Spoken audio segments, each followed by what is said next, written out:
बिस्मिल्लाहिर्रहमानिर्रहीम या अल्लाह रहीम। First of all अस्सलाम वालेकुम। आज जो है हमने इन्वायरमेंटल केमिस्ट्री का थर्ड लेक्चर हमने स्टडी करना है। और ये एफएससी पार्ट 2 का लेक्चर है। इसको हमने अच्छे तरीके सीखना भी है, लर्न भी करना है।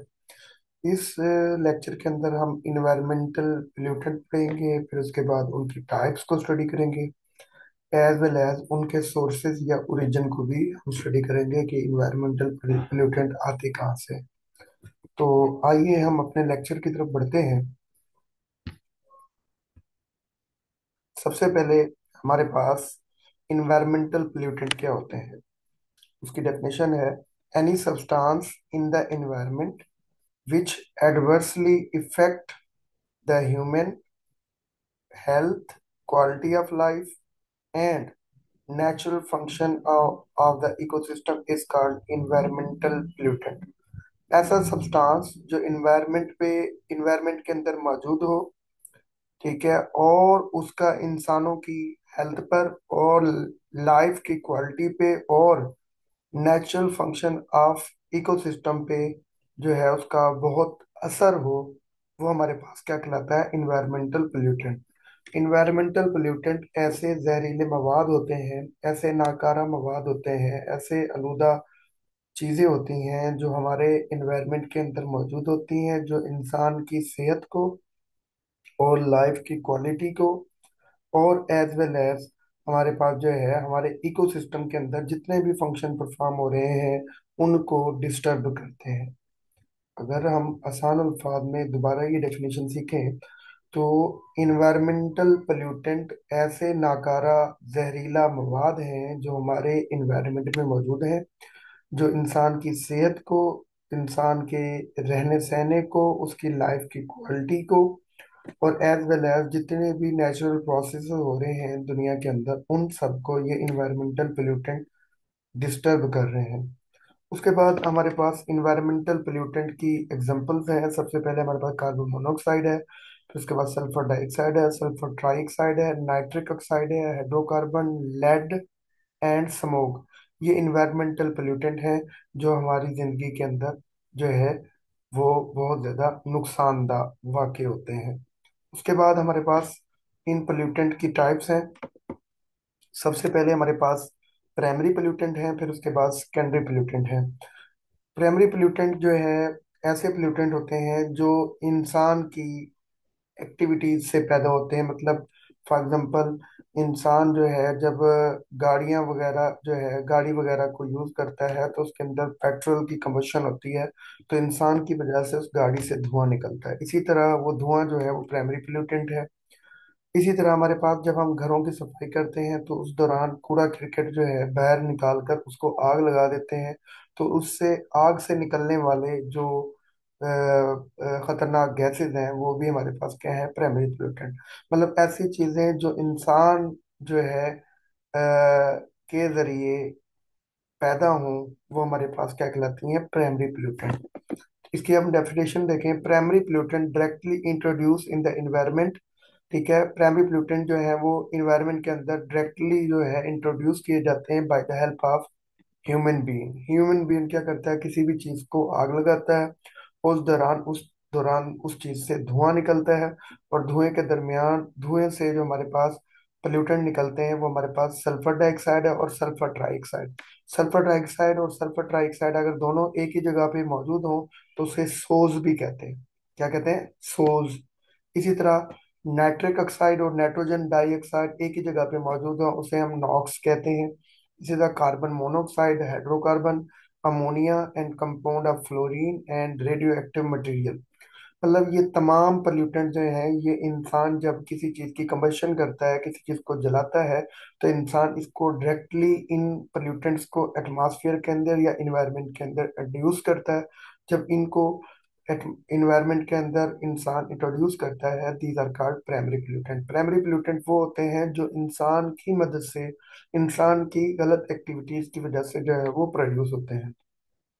अब ये प्राइमरी पोल्यूटेंट जो हैं जब ऊपर एटमॉस्फेयर में जाते हैं, बादलों में जो है जो है ना क्लाउड्स के अंदर वाटर मौजूद होता है, ये प्राइमरी पोल्यूटेंट उनके साथ रिएक्ट करके एक नई चीज बना देते हैं, that is called to secondary pollutant. फिर समझ लें, प्राइमरी पोल्यूटेंट वो होते हैं जो इंसानों ने पैदा किए किसी चीज को जलाकर। अब ये प्राइमरी पोल्यूटेंट ऊपर एटमॉस्फेयर में जाकर, बादलों में जाकर वाटर के साथ रिएक्ट करते हैं और एक नई चीज प्रोड्यूस करते हैं, that is called to secondary pollutant. अब हम सेकेंडरी पोल्यूटेंट की डेफिनेशन देखेंगे। Secondary pollutant produce in the atmosphere through various reaction of primary pollutant. यही मैंने कहा कि प्राइमरी पोल्यूटेंट ऊपर जाकर रिएक्शन करते हैं और उसके नतीजे में हमारे पास क्या बनता है, सेकेंडरी पोल्यूटेंट।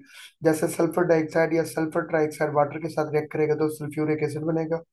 इसी तरह कार्बन डाइऑक्साइड या कार्बन मोनोऑक्साइड रिएक्ट करेगा तो कार्बोनिक एसिड बनेगा। फ्लोरीन के कंपाउंड रिएक्ट करेंगे तो हाइड्रोफ्लोरिक एसिड बनेगा।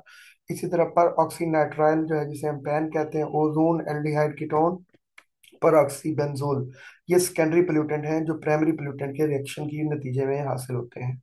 तो हमारे पास यहाँ पर हमने पोल्यूटेंट की डेफिनेशन पढ़ी और पोल्यूटेंट्स की टाइप पढ़ी, और फर्दर हमने क्या करना है, इनके सोर्सेज को स्टडी करना है। हमारे पास सोर्सेज ऑफ प्राइमरी पोल्यूटेंट्स को हमने स्टडी करना है। सोर्स क्या होता है, कोई चीज़ जहाँ से हासिल होती है वो उसका सोर्स है। फॉर एग्जांपल मैं कहूँ कि अंडा कहाँ से हासिल होता है, तो आप कहेंगे अंडा जो है वो hen से हासिल होता है, मुर्गी से हासिल होता है। तो अंडे का सोर्स जो है वो hen है। सोर्स की जगह हम एक और वर्ड भी यूज करते हैं, ओरिजिन। ओरिजिन बोले या सोर्स बोले, बात एक है कि ये प्राइमरी पोल्यूटेंट जो है ये कहाँ कहाँ से हासिल होते हैं, इनको हमने क्या करना है, स्टडी करना है। में पिक्चर में भी बताया जा रहा है कि ये फायर से भी प्राइमरी पोल्यूटेंट हासिल होते हैं, गाड़ियों के अंदर पेट्रोल वगैरह के जलने से भी ये प्राइमरी पोल्यूटेंट हासिल होते हैं, as well as construction material से भी हमें हासिल होते हैं, एज वेल एज फैक्ट्रीज के अंदर जो चीज़ें हम जलाते हैं, कोयला, पेट्रोल, सीएनजी, एलपीजी, जो भी चीज़ आप नेचुरल गैस यूज करते हैं, उस दौरान धुएं से जो हमारे पास पोल्यूटेंट हासिल होते हैं, that is called to primary pollutant. और ये इनके क्या है, सोर्सेज हैं। फर्दर इनको हम एक्सप्लेन करेंगे। हमारे पास हमारे पास सोर्सेज ऑफ प्राइमरी पोल्यूटेंट। तो सबसे पहले हमारे पास प्राइमरी पोल्यूटेंट है वो कार्बन मोनोऑक्साइड है। कार्बन मोनोऑक्साइड का जो फार्मूला होता है वो होता है CO। ठीक है। कार्बन मोनोऑक्साइड जो है ये कलरलेस गैस है, ये ऑडरलेस होती है, इसकी कोई स्मेल नहीं होती, इट इज हाईली टॉक्सिक, ये बहुत ज्यादा जहरीली होती है, पॉइजनस होती है। 3 टाइम लाइटर देन एयर, यानी कि एयर से ये 3 गुना हल्की होती है। It is soluble in water, ये वाटर के अंदर इजीली सॉल्युबल होती है, क्योंकि वाटर भी पोलर है और ये भी पोलर है, और हमेशा पोलर सब्सटेंस पोलर में ही क्या होते हैं, डिजॉल्व होते हैं। हमारे पास कार्बन मोनोऑक्साइड नेचुरल सोर्सेज से भी पैदा होते हैं, मतलब ऐसी चीजें जो अल्लाह ताला ने पैदा की हैं, उनके उनकी उनके अंदर से भी ये पैदा होती हैं। जैसे हमारे पास वोल्केनिक eruption, जब आतिश फिशां फटता है, लावा उबलता है, तो उस दौरान भी कार्बन मोनोऑक्साइड वहां से निकलती है। नेचुरल गैस इमिशन, ठीक है, and oxidation of methane in the atmosphere, मतलब जब चावलों वगैरह की फसल जो है ना लगाई जाती है, तो उसमें रोज पानी लगाया जाता है, तो रोज पानी लगाने पर वहां पर मेथेनोजेनिक बैक्टीरिया प्रोड्यूस हो जाते हैं। मेथानोजेनिक बैक्टीरिया क्या करते हैं, चावलों की फसल की जड़ों को गलाना शुरू कर देते हैं, उनकी डिकम्पोजिशन शुरू कर देते हैं। वहां से एक नेचुरल गैस निकलती है, वहां से नेचुरल गैस की एमिशन होती है, और वो नेचुरल गैस कौन सी होती है, मीथेन। उस नेचुरल गैस की जब ऑक्सीडेशन होती है, मीथेन की ऑक्सीडेशन होती है, तो उस दौरान भी कार्बन मोनोऑक्साइड एटमॉस्फेयर में रिलीज होती है। तो हमने ये यहाँ से क्या सीखा कि आतिशफिशां से भी कार्बन मोनोऑक्साइड प्रोड्यूस हो सकती है। इसी तरह नेचुरल गैस जो चावलों की फसल से रिलीज होती है, उसकी ऑक्सीडेशन से भी कार्बन मोनोऑक्साइड जो है ये नेचुरल सोर्सेज से प्रोड्यूस हो सकती है। उसके बाद कार्बन मोनोऑक्साइड को प्रोड्यूस करने में इंसान का भी किरदार है। ह्यूमन एक्टिविटीज के जरिए भी कार्बन मोनोऑक्साइड प्रोड्यूस होती है। जब इंसान फ्यूल की बर्निंग करता है, ठीक है, कहाँ कहाँ फ्यूल की बर्निंग करता है, in various type of transportation, मतलब जो वो अपनी सवारी के लिए चीजें यूज करता है, motor vehicles, railway and aircrafts वगैरह। ठीक है, इनको इनसे जो है जब इनके अंदर फ्यूल्स की बर्निंग होती है तब भी कार्बन मोनोऑक्साइड प्रोड्यूस होती है। और इनसे कितने परसेंट कार्बन मोनोऑक्साइड प्रोड्यूस होती है, तकरीबन 75% जो है कार्बन मोनोऑक्साइड इन व्हीकल के अंदर कंबशन के प्रोसेस के थ्रू प्रोड्यूस होती है। As well as forest fire, जब जंगलात को आग लग जाती है, या कंबशन ऑफ फोसिल फ्यूल, जब आप कोयला, पेट्रोल, नेचुरल गैस को जलाते हैं, या एग्रीकल्चरल प्रोडक्ट से मेरी मुराद पेस्टिसाइड्स हैं, एज वेल एज हमारे पास फर्टिलाइजर है। पेस्टिसाइड से मेरी मुराद स्प्रे है और खादें वगैरह, जब उनको जमीन पे आप छिड़कते हैं या पौधों पे छिड़कते हैं तो उनसे वेपर फॉर्म में कार्बन मोनोऑक्साइड जो है वो निकलती है। तो ये हमारे पास कार्बन मोनोऑक्साइड के जो है सोर्सेज हैं, जो नेचुरल सोर्सेज भी हो सकते हैं और इंसान के जरिए भी पैदा हो सकते हैं। तो ये हमारे पास जो है कार्बन मोनोऑक्साइड यहाँ से जो है वो पैदा होती है। फर्दर हम अगर हम देखें, any type of fuel burning in the industries, यानी कि किसी भी इंडस्ट्री में फ्यूल बर्न हो, जैसे हमारे पास आयरन इंडस्ट्री है, स्टील इंडस्ट्री है, पेट्रोल इंडस्ट्री है, सीमेंट इंडस्ट्री, ब्रिक किल्न मतलब भट्ठे जो ईंटें वगैरह या बर्तन कच्ची मट्टी के बर्तन पकाते हैं, and paper and pulp industry. ये इंडस्ट्री जब फ्यूल की बर्निंग करती है तो उस दौरान भी कार्बन मोनोऑक्साइड प्रोड्यूस होती है। इसी तरह इनकम्प्लीट कंबशन, जब हमारे पास हम क्या करते हैं, किसी ऑर्गेनिक कंपाउंड को कम ऑक्सीजन की मिकदार में जलाते हैं तो उसको हम इनकम्प्लीट कंबशन कहते हैं। उस दौरान हमारे पास कार्बन मोनोऑक्साइड प्रोड्यूस होती है। अगर कंप्लीट कंबशन हो तो कार्बन डाइऑक्साइड प्रोड्यूस होती है। जब कार्बन डाइऑक्साइड टूटती है तो हाई टेम्परेचर पे दोबारा वो कार्बन मोनोऑक्साइड में प्रोड्यूस हो जाती है। मतलब जलने के प्रोसेस से, चाहे वो कंप्लीट कंबशन हो चाहे वो इनकम्प्लीट कंबशन हो, तो उस दौरान भी कार्बन मोनोऑक्साइड प्रोड्यूस हो सकती है। नेक्स्ट हम इसके हार्मफुल इफेक्ट्स को पढ़ेंगे कि कार्बन मोनोऑक्साइड से हमें क्या क्या नुकसान हो सकता है। सबसे पहले है काजेज ऑफ सफोकेशन। जब कार्बन मोनोऑक्साइड हमारे लंग्स में जाती है तो वो हमारे हमारे अंदर सफोकेशन मतलब हमारे हमारे दम को घोट देती है, या हमें सांस लेने में प्रॉब्लम होती है। If inhaled bind with the haemoglobin with morally more strongly than oxygen. हमारे पास जो है हमारी बॉडी के अंदर ब्लड सेल होते हैं, red blood cell, white blood cell and platelets. Red blood cell जो है वो हमारी बॉडी के अंदर ऑक्सीजन कैरी करते हैं, उन्हें हम हीमोग्लोबिन भी कहते हैं। ये रेड ब्लड सेल जो है जब हमारी बॉडी में ऑक्सीजन कैरी करके लेके जा रहे होते हैं, तो उस दौरान अगर बॉडी में कार्बन मोनोऑक्साइड ऐड हो जाए तो carbon monoxide red blood cell से ऑक्सीजन को छीन लेती है, जिसकी वजह से वो जो रेड ब्लड सेल से ऑक्सीजन और बाहर से जो कार्बन मोनोऑक्साइड हासिल हुई है, बॉडी के अंदर इंटर हुई है, वो दोनों मिलकर क्या बना देते हैं, कार्बन डाइऑक्साइड। और इस वजह से बॉडी के अंदर कार्बन डाइऑक्साइड की कंसंट्रेशन ज्यादा हो जाती है और हमें सफोकेशन होती है, जिसकी वजह से डेथ भी हो सकती है। क्लियर?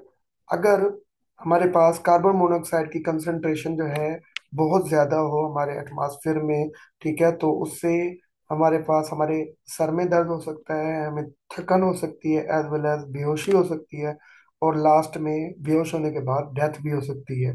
क्लियर?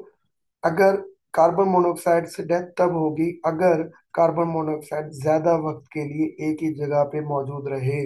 ठीक है, इस such exposure sustain for longer period, मतलब कार्बन मोनोऑक्साइड अगर ज्यादा टाइम के लिए एक ही जगह पे रुकी रहे तो उस दौरान सर में दर्द, एज वेल एज थकन, बेहोशी और लास्ट में डेथ भी हो सकती है। Carbon monoxide poisoning can be reverse by giving high pressure of oxygen, मतलब किसी बंदे ने कार्बन मोनोऑक्साइड बहुत ज्यादा मिकदार में इनहेल कर लिया है और वो बेहोश हो गया है और वो मरने के करीब है, तो अगर आप उसको बचाना चाहते हैं तो उसको प्योर ऑक्सीजन ज्यादा से ज्यादा मिकदार में इनहेलर के जरिए प्रोवाइड करें। ज्यादा से ज्यादा हाई प्रेशर के साथ जब ऑक्सीजन प्रोवाइड करेंगे तो कार्बन मोनोऑक्साइड का जो इफेक्ट है वो खत्म हो जाएगा, बॉडी के अंदर इंसान की जान जो है वो बच सकती है। फर्दर जो है हम नाइट्रोजन के ऑक्साइड जिन्हें हम नॉक्स कहते हैं वो हम स्टडी करेंगे। ठीक है, नाइट्रोजन के ऑक्साइड्स को हम नॉक्स कहते हैं। इसमें हमारे पास नाइट्रिक ऑक्साइड आ जाता है और नाइट्रोजन डाइऑक्साइड आ जाता है, ये दोनों गैस फॉर्म में मौजूद होते हैं। इनके नेचुरल सोर्सेज क्या हैं, ये बैक्टीरिया इनको प्रोड्यूस करते हैं, इनको बैक्टीरियल एक्शन के जरिए प्रोड्यूस किया जाता है। ठीक है, मेनली जो बैक्टीरियल एक्शन के जरिए हमारे पास नाइट्रोजन के ऑक्साइड प्रोड्यूस किए जाते हैं वो है नाइट्रिक ऑक्साइड। नाइट्रोजन डाइऑक्साइड बहुत कम मिकदार में प्रोड्यूस किया जाता है। इंसान भी इसको नाइट्रोजन के ऑक्साइड को प्रोड्यूस करता है जब combustion of coal, oil, natural gas होती है या गैसोलीन मतलब पेट्रोल की कंबशन होती है, तो उस दौरान नाइट्रोजन के ऑक्साइड जिसे हम नाइट्रिक ऑक्साइड कहते हैं वो प्रोड्यूस होती है, और नाइट्रिक ऑक्साइड की फर्दर ऑक्सीडेशन होती है तो वो नाइट्रोजन डाइऑक्साइड जो है वो क्या करता है, प्रोड्यूस करता है। जैसे यहाँ पर देखें आप, ये मेरे पास, ये फॉर एग्जांपल ये ऐसा फ्यूल है जिसमें नाइट्रोजन मौजूद है। ये नाइट्रोजन आपको नजर आ रहा होगा, ये ऐसा फ्यूल है जिसमें नाइट्रोजन मौजूद है। अब हमने इसको ऑक्सीजन की मौजूदगी में जलाया तो उससे नाइट्रिक ऑक्साइड प्रोड्यूस हुआ, और ये नाइट्रिक ऑक्साइड फर्दर ऑक्सीजन के साथ जब एटमॉस्फेयर में रिलीज होगा तो फर्दर ऑक्सीजन के साथ रिएक्ट करके नाइट्रोजन डाइऑक्साइड बनाएगा। तो जब आप क्या करते हैं, ऐसा फ्यूल जलाते हैं जिसमें नाइट्रोजन मौजूद होता है in the presence of air, किसी भी इंटरनल कंबशन इंजन के अंदर, तो उस दौरान नाइट्रिक ऑक्साइड प्रोड्यूस होता है, और नाइट्रिक ऑक्साइड फर्दर ऑक्सीजन के साथ रिएक्ट करके नाइट्रोजन डाइऑक्साइड बनाता है। अब हम इन इन नाइट्रोजन के ऑक्साइड ऑक्साइड का रेजिडेंस रेजिडेंस टाइम एटमॉस्फेयर के अंदर स्टडी करेंगे कि एटमॉस्फेयर में कितने दिन या कितने सालों के तक टिके रहते हैं। जो नाइट्रिक ऑक्साइड होता है वो एटमॉस्फेयर के अंदर 4 दिन तक, यानी कि आज पैदा हुआ है तो वो 4 दिन तक एटमॉस्फेयर में मौजूद होएगा। इसी तरह नाइट्रोजन डाइऑक्साइड जो है वो एटमॉस्फेयर के अंदर 3 दिन तक जो है वो मौजूद रहता है। इसी तरह जो हमारे पास नाइट्रिक ऑक्साइड और नाइट्रोजन डाइऑक्साइड फोटोकेमिकल रिएक्शन के जरिए, लाइट के जरिए जो है नाइट्रिक एसिड में कन्वर्ट होते हैं, और ये नाइट्रिक एसिड जो है फर्दर हमारे पास जो है एसिड रेन को प्रोड्यूस करने में हेल्प करता है। आगे हम सल्फर के ऑक्साइड प्रोड्यूस करें स्टडी करेंगे, जिसे हम सोज भी कहते हैं। तो हमारे पास सल्फर के दो ऑक्साइड है, जिसे हम सल्फर डाइऑक्साइड कहते हैं, सल्फर ट्राइऑक्साइड, ये दोनों मिलकर, इनको अगर हम पढ़ें तो ये सोल्स कहलाएंगे। क्लियर बेटा? इसके नेचुरल सोर्सेज जो हैं, ये यानी कुदरती तौर पर जब ये पैदा होते हैं तो ये आतिश फिशा से 67%, और इसी तरह oxidation of sulphur containing gases produce decomposition of organic matter, मतलब कोई भी ऑर्गेनिक मैटर जो जमीन के अंदर दबा हुआ है, जैसे प्लांट है, जैसे एनिमल है, उसके अंदर अगर सल्फर मौजूद है तो वो सल्फर जब जमीन से बाहर निकलेगा तो उसकी ऑक्सीडेशन होगी, तो उसके दौरान भी सल्फर डाइऑक्साइड या सल्फर ट्राइऑक्साइड भी पैदा हो सकते हैं। इसी तरह इंसान की एक्टिविटीज की वजह से भी ये पैदा होता है। जब आप क्या करते हैं, किसी कोयले वगैरह की कंबशन करते हैं किसी फैक्ट्री में, तो 1 से लेकर 9% सल्फर जो है वो कंबशन ऑफ कोल से प्रोड्यूस होता है। क्रूड ऑयल, ऐसा ऑयल जो प्योरीफाइड फॉर्म में मौजूद नहीं है, अभी अभी आपने जमीन से निकाला है, उस क्रूड ऑयल के अंदर भी सल्फर मौजूद होता है। As well as fossil fuel, जब आप बिजली घर के अंदर जलाते हैं बिजली प्रोड्यूस करने के लिए, और पेट्रोलियम इंडस्ट्री के अंदर जब फोसिल फ्यूल को जलाते हैं, तो उस दौरान उन फोसिल फ्यूल के जलने से सल्फर प्रोड्यूस होता है, और ये सल्फर ऑक्सीजन के साथ रिएक्ट करके सल्फर डाइऑक्साइड बनाता है, और सल्फर डाइऑक्साइड फर्दर ऑक्सीजन के साथ रिएक्ट करके सल्फर ट्राइऑक्साइड बनाता है, और ये दोनों जब एक ही जगह पे मौजूद होंगे तो इन्हें हम सोज कहेंगे। इनके हार्मफुल इफेक्ट क्या है कि ये, इसकी जो स्मेल होती है वो पंजेंट होती है, ठीक है, मतलब नाक में चुभने वाली होती है बहुत, मतलब किसी को पसंद नहीं आती। वेरी इरिटेंट, यानी कि ये इंसान के अंदर सांस लेने में परेशानी काज करती है। सफोकेटिंग होती है, मतलब सफोकेशन काज करती है। From sulphate Oros aerosols, aerosols क्या होते हैं बेटा? जो आप परफ्यूम वगैरह यूज करते हैं, ठीक है, इनको एरोसोल कहते हैं। अगर इन पे सल्फर मौजूद हो, that is called to sulphate aerosols. इसी तरह मॉस्कीटो या हमारे पास कॉकरोच को मारने के लिए एक स्प्रे होता है, that is called to sulphate और एरोसोल। जब एटमॉस्फेयर में आप इनको स्प्रे करते हैं तो उस दौरान सल्फर के कंपाउंड रिलीज होते हैं, और ये सल्फेट एरोसोल कहलाते हैं, और ये एटमॉस्फेयर के अंदर सल्फर प्रोड्यूस करने में हेल्प करते हैं। And which cause respiratory troubles, यानी कि अगर आप परफ्यूम बॉडी पे लगा रहे हैं तो उस दौरान वो आपके लंग्स वगैरह में उसके पार्टिकल इंटर हो गए हैं, तो आपको वो जो है सांस की बीमारियां पैदा कर सकता है, जैसे हमारे पास ब्रोंकाइटिस है, अस्थमा है, लंग्स कैंसर है, एम्फिसीमा है। इस तरह के जो है हमारे पास ये बीमारियां पैदा कर सकते हैं। और सल्फर के कंपाउंड से ज्यादातर जो लोग इफेक्ट होते हैं वो ओल्डर पीपल होते हैं, मतलब जिनकी एज बहुत ज्यादा होती है। इसी तरह सल्फर डाइऑक्साइड जो है वो एसिड डिपोजिशन में भी जो है पार्टिसिपेट करता है। इस एसिड डिपोजिशन से मेरी मुराद है एसिड रेन, मतलब सल्फर डाइऑक्साइड ऊपर जाकर बादलों में वाटर के साथ रिएक्ट करेगा, सल्फ्यूरिक एसिड बनाएगा, और सल्फ्यूरिक एसिड बादल बादल सल्फ्यूरिक एसिड जो है वो बारिश के साथ मिक्स होकर नीचे जमीन में आकर गिरेगा और एसिड रेन का बायस बनेगा। क्लियर? उसके बाद फर्दर हम जो है हाइड्रोकार्बन को स्टडी करेंगे। हाइड्रोकार्बन भी प्राइमरी पोल्यूटेंट है, ठीक है, और ये किसी ऑर्गेनिक कंपाउंड को जलाने से हासिल होते हैं, जैसे हमारे पास लकड़ी है या कुछ और चीजें, प्लास्टिक वगैरह, उनको जलाने से हाइड्रोकार्बन प्रोड्यूस होते हैं। Compound contain carbon and hydrogen, they are called hydrocarbon. इनमें जो हमारे पास मेन कंपाउंड है वो हमारे पास मीथेन है, जिसका फार्मा CH4 है। इसके नेचुरल सोर्सेज क्या हैं? It is emitted by different trees and plants. ये जो हाइड्रोकार्बन हैं ये डिफरेंट ट्री और प्लांट से क्या होते हैं, लार्ज क्वांटिटी में रिलीज होते हैं। अगर हम पैडी फील्ड क्या होती है बेटा? जो चावलों की फसल होती है, इनको ना पानी की बहुत ज्यादा जरूरी होती है, पानी की बहुत ज्यादा जरूरत होती है, तो इसमें हर रोज हम पानी भर देते हैं, तो चावलों चावलों का जो फसल है, अगर वो पानी से लगातार भरा हो, that is called to paddy field. Paddy field में क्या होता है कि हमारे पास जब रोज आप पानी लगाते हैं तो वहां पर मेथेनोजेनिक बैक्टीरिया क्या करते हैं, चावलों की फसल की जड़ों को गला सड़ा देते हैं, उनकी डिकम्पोजिशन करते हैं, तो उस दौरान बहुत ज्यादा मिकदार में हाइड्रोकार्बन, जिसे हम मीथेन कहते हैं, वो प्रोड्यूस होती है।